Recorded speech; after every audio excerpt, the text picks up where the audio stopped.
John Muir said that when we tug at a single thing in nature, we find it attached to the rest of the world. And at Go for Change, which is a blog that I founded about a year ago, we made a video to kind of explore this for Baltimore. Baltimore has bad news and good news, and we wanted to show the breadth of that. We have poor air quality here. We have a lot of children with asthma. We also have people, we have 45% of Baltimore's energy comes from coal-fired power plants, which is not real good for our air. But we also have a lot of people planting trees and building community by making gardens in their neighborhoods. One tree can absorb 48 pounds of carbon dioxide every year. Another quote I like is from Alice Walker, said, "Everything we love can be saved." And in Baltimore, we've got a lot of saving to do.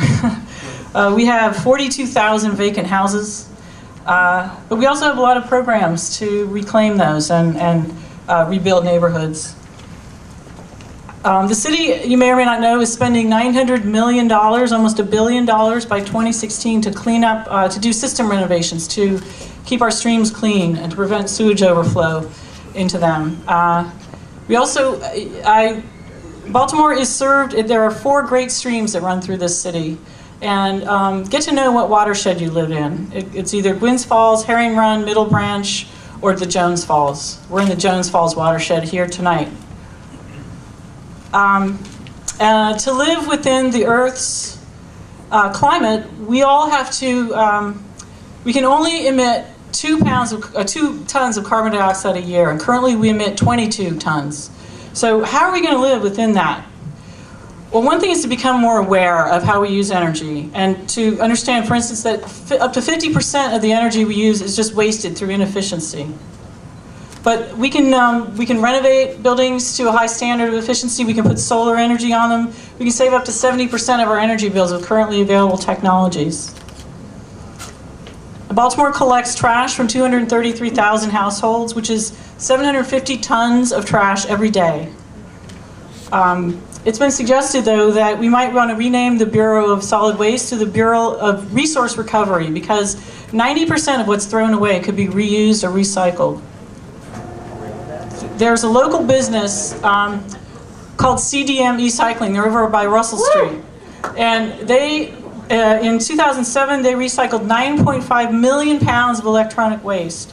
And they also employ over 100 people, and they have 6 sites around the state, and they're growing. So if you have any electronics waste, you know where to take it now. You don't have to put it in the dump or the recycling or the trash. There's over 81,000 students in Baltimore City schools, and last year 925 high school students dropped out. So the good news, though, is that there are all kinds of alternatives, summer camps, after-school programs, and things that other organizations are offering to children. And they deserve our support, and there needs to be a lot more of them, too. Parks and People is one, Living Classrooms has some. Close to 25,000 people were admitted to substance abuse treatment centers in 2003. And this one really blows me away. The average Baltimore lifespan is 71 years.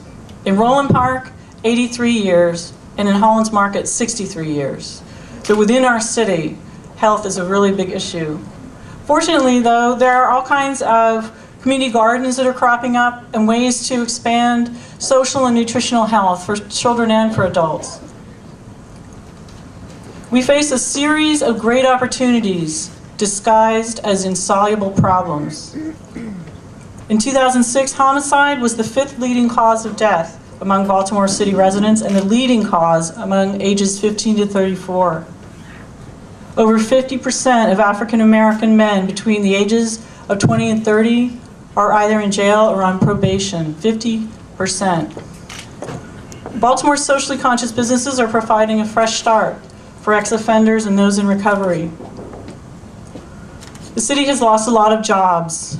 Since between 1970 and 1990, we lost over 50% of our well-paying manufacturing jobs.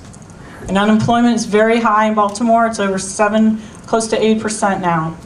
That's 20,000 people plus.